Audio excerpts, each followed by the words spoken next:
Hi, I'm Mara Webster with In Creative Company, and thank you so much for tuning into one of our talks today. We are a year-round talk series bringing you the best creative voices across film, television, and theater. And today we're here to talk about the wonderful Lionsgate film, Smiley Face Killers, with the fantastic Ronen Rubinstein and Mia Serafino. And I wanted to start by asking you about the writing and the script, because I know for both of you that a huge part of the appeal was obviously the writing of Bret Easton Ellis in this movie, and was interested in what the specifics were and kind of how you felt that he really wrote multi-layered dimensional characters that appealed to you that other people maybe don't always capture in a lot of the scripts that you read.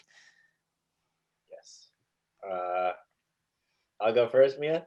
You go first. Okay.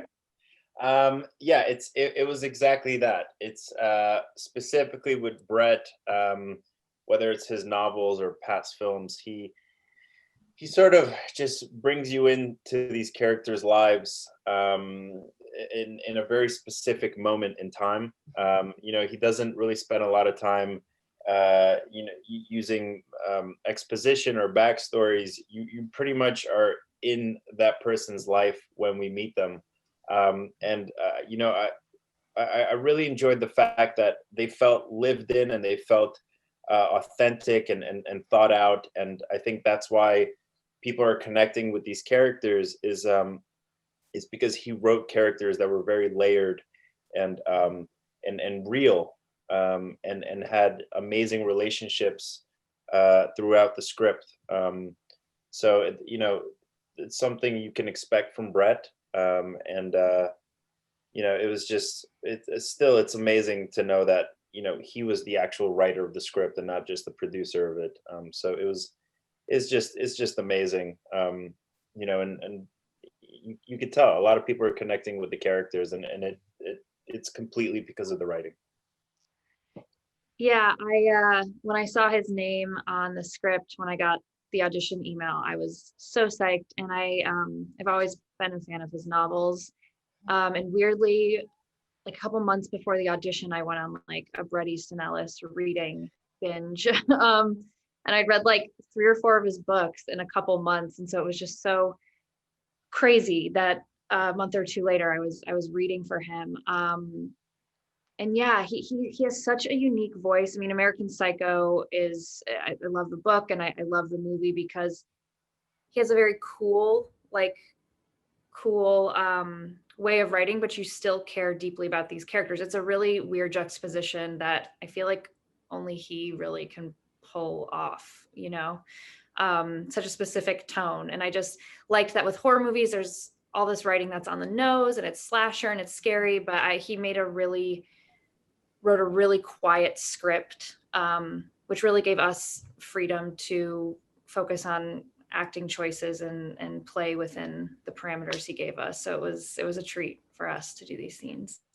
Yeah, and obviously it does land within the horror genre, and there is, there's a thriller element and a lot of suspense within the tone. But, even he himself has described it as really being a piece that he sees as an in-depth character study and kind of looking at 24 hours within these characters' lives. So for each of you, when you were taking the scripts and starting to deconstruct your characters and really looking for those details between the lines of dialogue even, how did the fact that it is really this 24-hour character study inform the way that you thought about the portrayal of each of your characters in the film?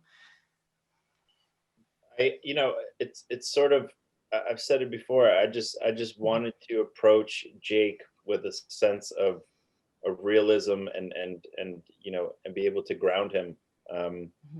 I think sort of the rest just plays out. I really wanted to separate sort of the world that Jake lives in his own head from the rest of the film. And I think that's why I chose to play it a little more on the reserved side, is because everything around Jake is so stylized and big and slasher-esque.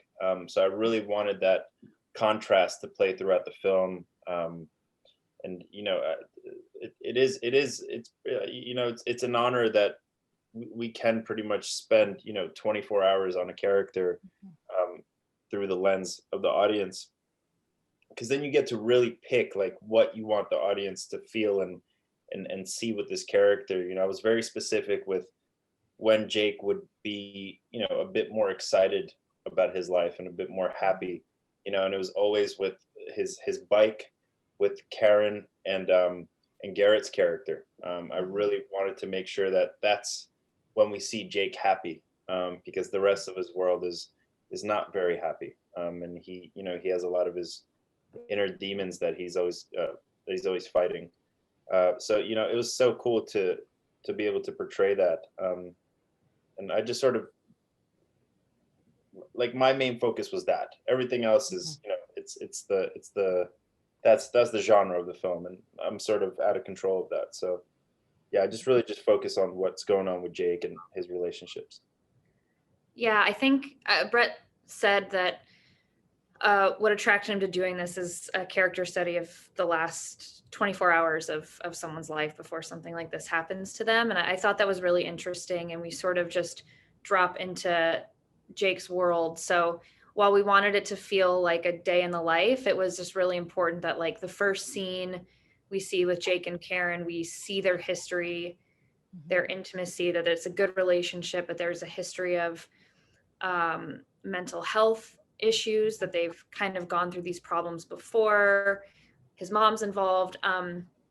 So yeah, I mean, it was kind of like a good challenge to have to, like, illustrate all that. And Brett does such a good job of there, like, not being any exposition, because we've all seen that in movies. Like, I feel like in a normal horror movie, it'd be like, well, since you are depressed, it just, he did it with behavior, which is the best thing for us actors. It, like, makes our job easier. And so, yeah, I had the most fun doing that first scene, because it was kind of like a voyeur thing for the audience to see a window into this relationship and the problems that are cyclical and keep coming up. And so it was really fun to rehearse that and just play off each other and, see what the other person brings out in us that makes it like we see why these two people are together despite the problems. Yeah. Well, with you, Mia, one of the things that I love about the way that you've described your character, and particularly that first scene where we see them together, is that you kind of saw Karen as the audience's viewpoint into seeing Jake and seeing who he is through her eyes. So how did that inform the way that you approached that scene? And did it kind of lead into any of the specific choices that you made performance-wise in that scene? Yeah, I started thinking about that as early as the audition, because I didn't want it to be like, oh, I think, how she treats him is so important about how he comes across too, so I didn't want to pity him. I didn't want, like, it was a very fine line, a delicate dance to play with someone you're in a relationship with in real life. If they're going through this, you can't be too aggressive, but you don't want to be condescending. So it was really like, okay, I care about this person. How would I talk to somebody I love, who is going through this? I know he wants to be living a normal life. He doesn't want to be putting this on anybody, on me, on his mom. So yeah, I think it all fell into that first scene. And once we did that the first day. So I feel like that set the tone of, like, okay, this is where our starting point that the audience is seeing for this relationship. And then the rest felt easy. Like, we just rode that out, whatever was happening to Jake throughout the rest of the movie. Yeah. And Ronen, I wanted to ask you about the first few scenes in which we see Jake in the movie, because what's really interesting about those introductory moments is that there is no dialogue. We really just kind of see snapshots of his life. We see him in the gym, we see him working out, but we also see kind of the quiet, introverted side of him as he just sits on a bench by himself. And the fact that it is just him says so much as well. So how did you kind of set about figuring out what the beats of each of those singular scenes were going to be, particularly since that's how we first meet your character and the first time that we're getting details about what he's going through? Yeah, that was a really interesting way of introducing the film and the character. I think specifically when you look at how they shoot it, they really wanted it to feel that Jake is extremely isolated.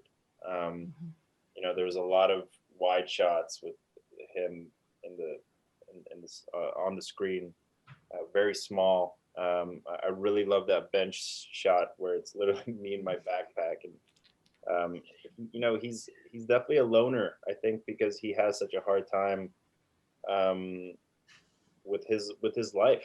It's from everything I've research from with people who suffer from depression, it's not a fun place to be in. It's a lot of inner monologue, a lot of inner demons that you have to fight. And with Jake specifically, he went off his meds, so he's feeling everything pretty much at the highest level. So, you know, like technical wise, I had my own sort of inner monologue that I kept throughout the film, especially when it's, you know, these shots where I'm alone, and whether it's walking through campus or riding my bike or working out. I think what Tim wanted to what he wanted to relay with those scenes was that this is something that Jake, you know, sort of has to do. I don't know if he necessarily enjoys it. I think, you know, riding his bike, he gets a sense of calm. I think the working out scene was, I think, symbolic of sort of the kind of character that he is. You know, very strong, quote unquote masculine. He's an athlete, but I don't know if he necessarily enjoys doing those things. I think it's just something to keep his mind and body busy. You know, he mentions that he enjoys swimming, and you know, it's just he's a loner, you know, and I just really appreciate that we had that sort of intro of him being completely isolated, and I love how they shot it. You know, it really makes you feel like he is alone, and you know, he doesn't really have much in his life. So yeah. Yeah. And how did you think about the physical ways in which that manifests in him? Because, you know, there's a lot of moments in your performance as well, where even just when you look at his body language, it's kind of, he's very pulled in and very close to himself. A lot of times, even when he's talking to people, he still can't quite bring himself to make eye contact a lot of the time. So how did you kind of land on a lot of what those physical choices would be? Yeah, it's, you know, it's just research of people that suffer from depression, and you know, it's just their emotions are, everything's a bit subdued, you know, especially if they're off their medication. You know, and I was very specific with the volume at which Jake speaks, and you know, the space at the speed at which he sort of functions. And you know, usually confident, you know, open people are able to make a lot of eye contact, and it's sort of, you know, what we're taught is like a social norm. And you know, I don't think Jake was really able to do that.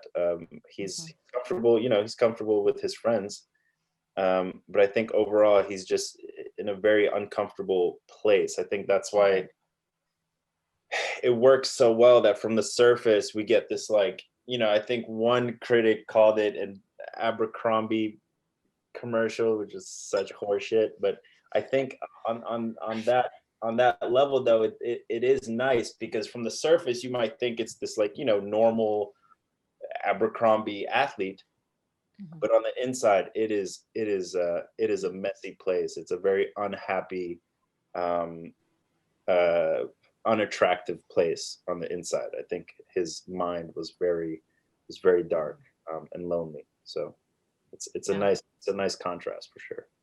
Yeah. And for you, Mia, did you find it useful to kind of also do some of that similar research into what depression would look like, what, you know, side effects of medication would look like as well? Because one of the things that we see in the history of their relationship is they have been together long enough, and there is that level of intimacy where she's been there when he's been on the meds, she's been there when he's taken them off, and even to the point where, you know, his mom calls her when he's concerned about her, and there's that familial relationship that she has as well. So did you also find it useful to do research in terms of those elements for your performance, to understand the support that she would give him that you were mentioning before?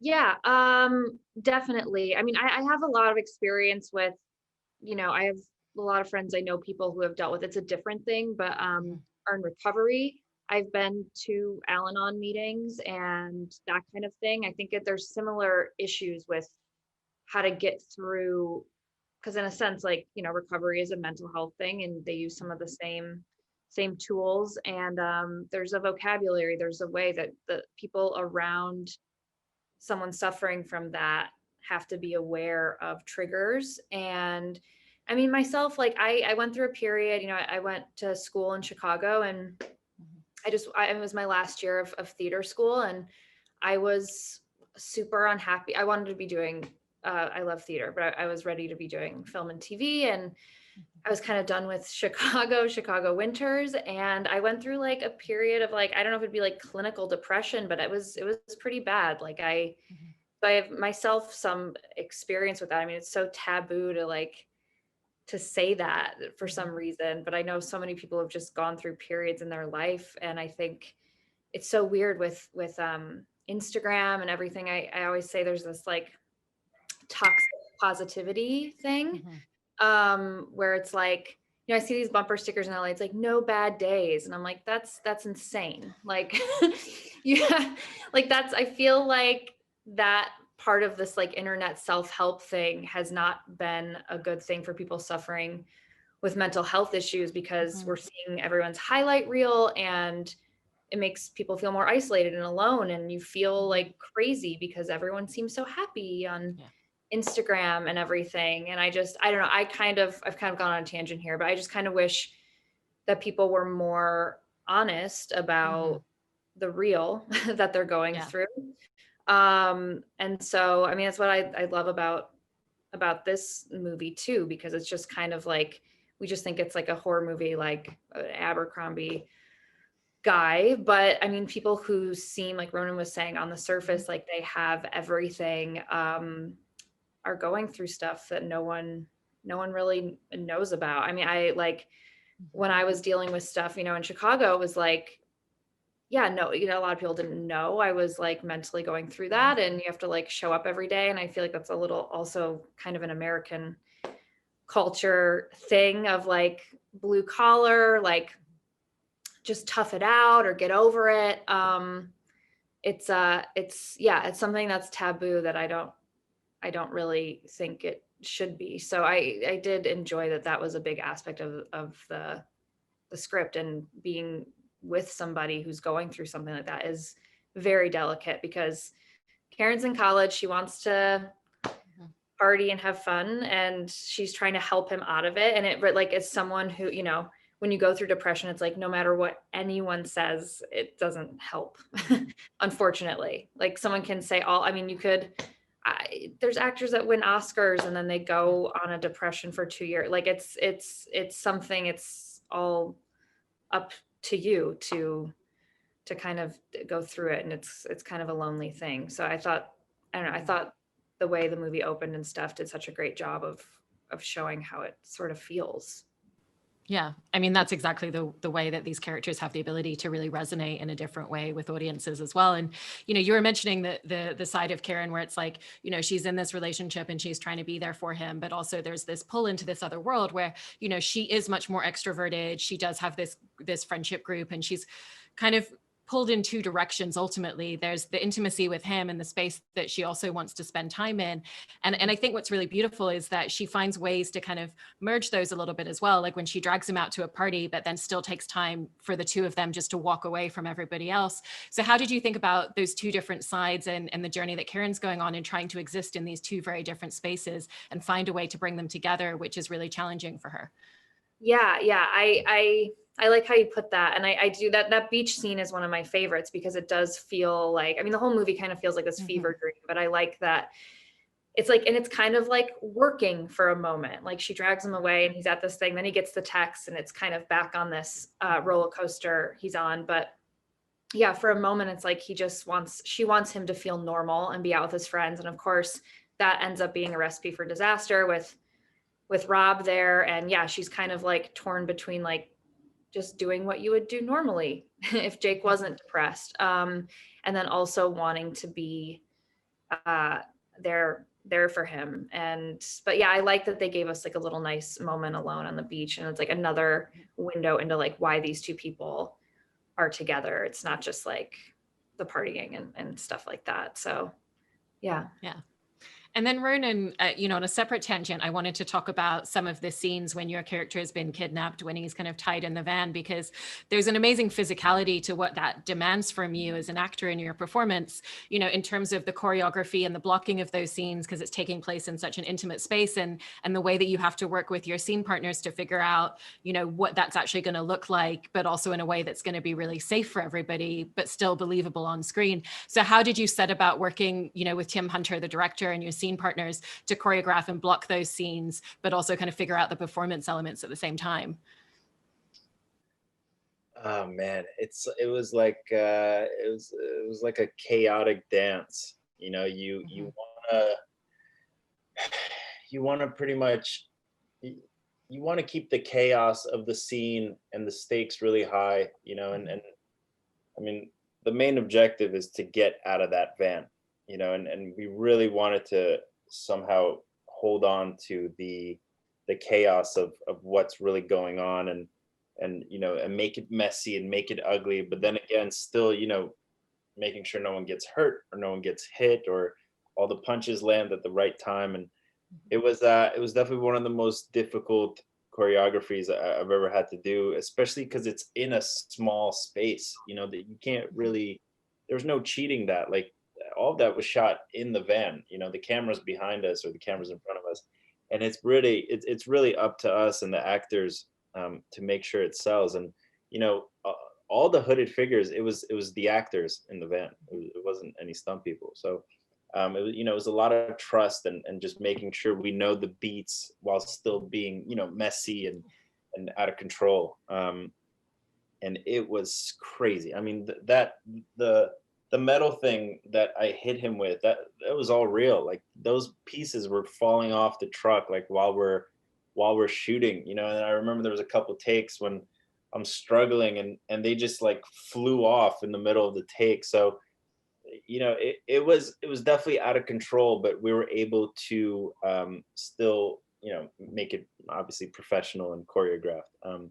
But it was hard, man. It was hard. Luckily no one got hurt. You know, I it was I mean it was crazy. Like I got some gnarly rug burn on my back. I remember that. That was pretty crazy. But that yeah, it's just trying to maintain that chaotic choreography. Yeah. I imagine that the other physically challenging scenes for you are the ones where Jake's trying to escape the van as well, where we have the scene at the gas station where he escapes, and then also the moment where you're running along the beach. Because again, even though that's a few moments in the film, the amount of time that goes into filming those scenes is often hugely extensive. And that's also a point where, they've taken his clothes from him as well. So there's that added physical element. What were the things that Tim Hunter and the rest of the production crew did to make sure that that felt like a really comfortable and safe environment for you when you were shooting those types of scenes? Yeah, I felt comfortable immediately. We were obviously surrounded by professionals, and everyone was very much an adult about it. In between takes, someone would throw a jacket over me, and Mhm. especially for the night scenes, it was freezing. My ass is out, so it was actually cold.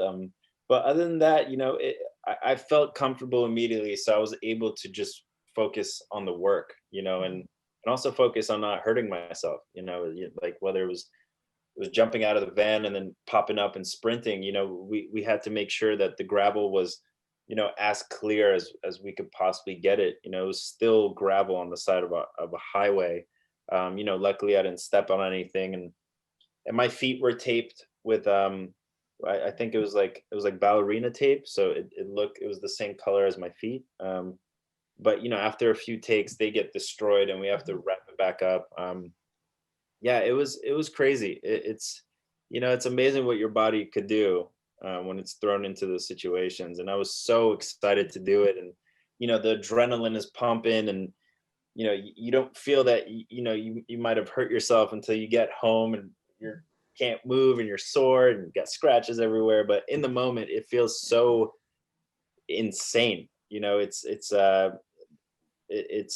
can't fake that. And I'm really glad they let me do it. But yeah, it was crazy. It was crazy. It was for sure. Yeah. Yeah. Kind of similar to those scenes being particularly challenging for Ronen, Mia, were there any particular scenes that you found to be the most challenging for you to approach, either in terms of your performance or where your character was asking you to go in those moments? Um, it was funny. When we first, so the first day was like a lot of my scenes thrown in it all together, and I think it was, we got into Vegas the night before, and I think we went for a meet and just did drinks. And at first I was staying in this like kind of crazy hotel, and I didn't sleep for 2 days straight, and it was like the 2 days were like all of these big seats were. And I was like, cool, haven't slept in 48 hours. So like, yeah, and at first it was like, okay, I have to get down in my underwear like for the very first scene, but thankfully I felt safe and great and comfortable with Ronen from the get-go. But I could see how like with a different actor that would have felt not good. But yeah, so like being on no sleep, but weirdly then we did I think coming, because we did the beach scenes actually in Malibu in California, the rest was in Vegas. And I think like coming up from the driveway, I was supposed to be kind of messed up on E, and I hadn't slept in 2 days, and it was actually like kind of perfect because I was like I was so out of it, and I was like laughing a lot and stuff because I was so tired. I A like lot did, of fits. yeah, and I and I was like, that was so easy. I was actually a little worried about that because I've never done E. And I was like reading about like how it feels and all this stuff. And I kind of didn't have to do anything because I felt so out of it. So that was kind of a nice, pleasant surprise. And then the love scene was just challenging because it was like 110 degrees because they couldn't run the AC. And I don't know, it was just like taking the magic all out of it. We had like stickers all over our body, and it was just like stickers were coming off, and it was just like one time I think your sticker came up and I was like laughing. So it was just like we were supposed to be kind of drunk and stuff. And you were like, are you laughing? Because I was like, no, I was just like, I was worried about my own stuff. Yeah. So I don't think you can tell that like when you're watching it, but that was fun. Like terrible. No, but that, I mean, those were things like in theory were kind of daunting, but then like on the day, since we were so comfortable with each other, it ended up being easy and nice. Yeah, and it's so fantastic to hear that you had that immediate rapport and sense of trust with each other. And to that point, I wanted to ask you both about how you like to approach scenes, kind of what it is that you need from that space before you go into shooting something, and then the way that you like to try out different rhythms and different beats and different tones of a scene when you're there, and kind of for each of you, kind of how you like to approach that individually and how each of your different working styles kind of melded together for this project. Go ahead. I think it varies. I think it varies from scene to scene. It even varies from, who your scene partner is. You sort of have to adapt.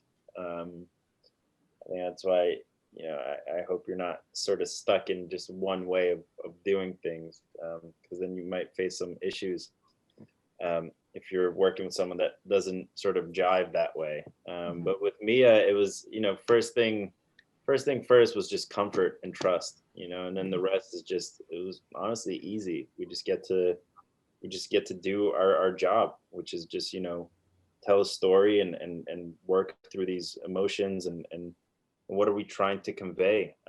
Especially with our intimate scenes, it was, if the trust and comfort was there, I think the rest was just simple. And obviously, you could see how it could be very difficult and awkward if you're working with someone that's not, comfortable or respectful, or there's no sort of trust there.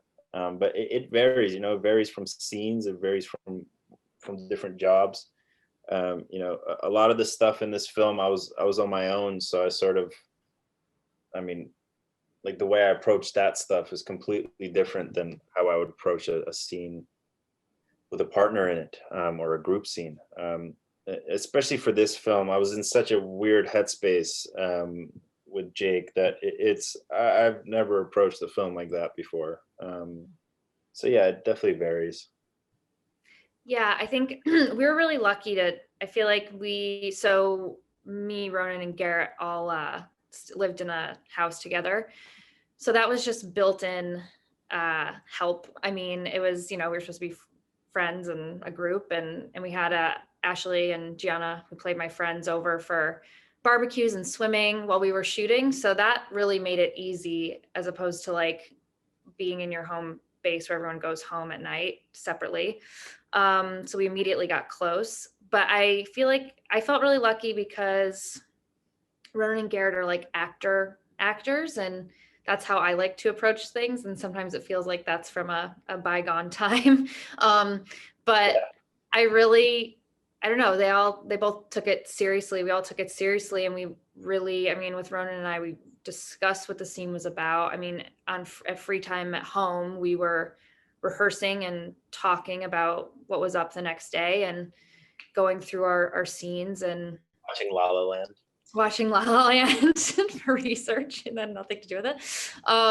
But yeah, like we were, I mean, even like, on the weekends, we all had self tapes to do for other things, and we were helping each other with that. It felt like a little like actors collective, and it just felt so nice to be with people who are taking it as seriously. And I said this, I've spoken about this before, but sometimes on other things, TV or other movies, even, you don't have as much time to rehearse and stuff, but they were really good about that on this. I mean, we really got to like, Tim's old school. He's into rehearsing, and so every scene we really got time to rehearse, and while they were setting up, we'd speak about it and run through it and try new things. And it was like kind of dreamy situation for people who just really love acting.